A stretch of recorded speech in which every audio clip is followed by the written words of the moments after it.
Зачем вы пришли?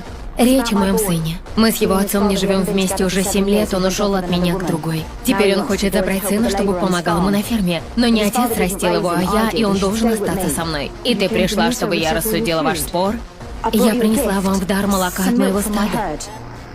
Ты его отец. Почему он должен быть с тобой?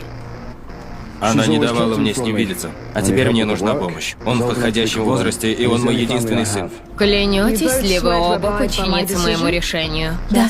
Клянусь. Я хочу выкупить у вас мальчика. Что? За достойную плату. Он поступит ко мне в услужение. Я даю за него 5 коз. Я пришла не за этим. 5 коз и 2 овцы. Нет. 10 коз и 5 овец.